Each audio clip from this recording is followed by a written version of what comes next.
పశ్చిమ గోదావరి జిల్లా వ్యాప్తంగా కూడా సంక్రాంతి సంబరాలు అంబరాన్నంటాయి. ప్రస్తుతం మనం పశ్చిమ గోదావరి జిల్లా యలమంచిలి మండలం కలగంపూడి గ్రామంలో ఉన్నాం. చీఫ్ విప్ ప్రసాదరాజు స్వగ్రామం ఇది. ఈ గ్రామంలో భోగి వేడుకలు అయితే అంబరాన్నంటాయి. ఎన్నో ఏళ్ల నుంచి కూడా ఇక్కడ వీరి ఆధ్వర్యంలో ఇక్కడ నిర్వహిస్తున్నారు. ఈ ఆధ్వర్యంలో ఎన్నో ఏళ్ల నుంచి కార్యక్రమాలు జరుగుతున్నాయి. ఎలా ఉంది సార్? సంక్రాంతి అనేటప్పటికీ పల్లెల్లో బంధుమిత్రులు అందరూ కూడా సుదూర ప్రాంతాల నుంచి ఎక్కడున్నా కూడా ఈ పండుగకి రావటం ఆనవాయితీ. రెండు, మన తెలుగు సంస్కృతికి సాంప్రదాయానికి ఈ సంక్రాంతి పండుగ ప్రతీక. అందువల్ల వ్యవసాయ పంటలు చేతికంది కొత్త అల్లుళ్ళు బంధుమిత్రులు అందరూ ఇంటికి రావటం, ఒక సందడి వాతావరణం ఈ పండుగలో కనిపిస్తూ ఉంటుంది. పైగా గోదావరి జిల్లాలో కోడిపందాలు, లేదు గ్రామీణ క్రీడలు, ఆడవాళ్ళకి ముగ్గులు పోటీలు, ఇవన్నీ కూడా పుట్టప్పుడు ఎలా ఉన్నా ఈ పండుగ టైంలో నిర్వహించటం, అందరూ కూడా కలిసి ఈ పండుగను చేసుకోవటం మనకు ప్రత్యేకత. అందువల్ల ఈ తీర ప్రాంతంలో మరి అలాగే ఈ గోదావరి జిల్లాల్లో ఎక్కడి నుంచో కూడా వచ్చి ఈ పండుగను తిలకిస్తూ ఉంటారు. మరి మా గ్రామంలో ప్రతి సంవత్సరం కూడా గ్రామం అంతా కలిపి ఒకే చోట భోగి పండుగ చేసుకోవటం, గ్రామం అంతా కలిపి ముగ్గులు పోటీలు నిర్వహించటం, ఇవన్నీ ప్రతి సంవత్సరం జరుగుతూ ఉంది. ఎందుకంటే భవిష్యత్ తరాలకు కూడా ఈ సంక్రాంతి పండుగ గురించి తెలియాలని ఈ రోజున ప్రభుత్వాలే సంక్రాంతి సంబరాలు పెడుతూ ఉన్నాయి.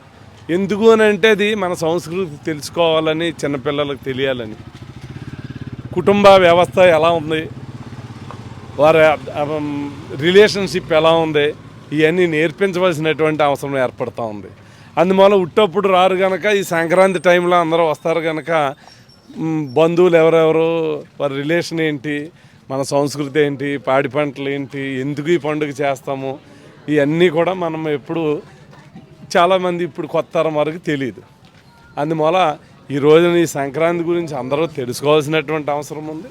సంక్రాంతి అంటే చెడు మీద సాధించినటువంటి విజయం మంచి. అంటే దాదాపుగా జిల్లా వ్యాప్తంగా చూసుకుంటే మీ గ్రామంలో మీ ఆధ్వర్యంలో చాలా పండగ వాతావరణం నెలకొంది. ప్రతి ఏడాది ఇదే విధంగా ఉంటుంది సార్? ఖచ్చితంగా ప్రతి సంవత్సరం ఇంత సంతోషంగా అందరూ కూడా జరుపుకుంటాం. అలాగే అందరూ కూడా బంధుమిత్రులందరూ కూడా అందరూ సుదూర ప్రాంతాల నుంచి అందరూ కూడా వస్తారు. సార్, నవరత్నాల పేరుతో ముందుకు వెళ్తున్నారు. వచ్చే ఎన్నికల్లో ఇంకా మీకు ఎలా ఉంటుంది సార్ ప్రభుత్వం? ఖచ్చితంగా ఈ ప్రజలు ఏం కోరుకున్నారో అది అందిస్తూ ఉన్నాం. నవరత్నాల రూపంగా సక్సెస్ఫుల్గా ప్రతి వాడికి అందించగలిగాం. ప్రజలు ఏం కోరుకుంటారు? సహజంగా ఎవరు మంచి పరిపాలన అందించారు, అందరికీ ఏమందిని, భవిష్యత్తులో ఎవరు అందించగలరు బేరీ చేసుకుంటారు కదా. ఖచ్చితమైన నమ్మకం ఉంది. ప్రజల యొక్క ఆశీస్సులు జగన్మోహన్ రెడ్డి గారికి, ప్రభుత్వానికి. చీఫ్ విప్గా ఉన్నారు, మరోసారి ఎమ్మెల్యేగా పోటీ చేసి మంత్రి పదవి పోటీ చేస్తాం. ఖచ్చితంగా రాజకీయాల్లో ఉన్నాం కదా, ఖచ్చితంగా పోటీ చేస్తాం. ఆపర్చునిటీస్ వస్తాయి. చీఫ్ విప్గా చూస్తున్నాం, వచ్చే ఎన్నికల తర్వాత మంత్రిగా చూడొచ్చా సార్ మిమ్మల్ని?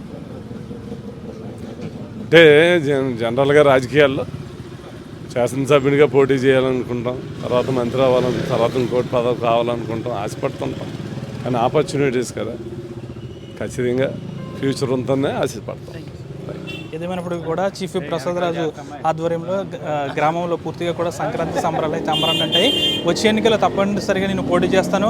అనంతరం నాకున్న అవకాశాలు బట్టి సీఎం జగన్మోహన్ రెడ్డి ఏ పదవి ఇచ్చినా కూడా నేను దాన్ని దిగ్విజయంగా పూర్తి చేస్తానంటూ కూడా ప్రసాదరాజు చెప్తున్నాడు. వీడియో జర్నలిస్ట్ శేఖర్తో మనోజ్ RTV. మరిన్ని వీడియోస్ కోసం ఛానల్ సబ్స్క్రైబ్ చేయండి. లేటెస్ట్ అప్డేట్స్ కోసం వాట్సాప్ ఛానల్ ఫాలో చేయండి. అండ్ లింక్ డిస్క్రిప్షన్ లో ఉంది.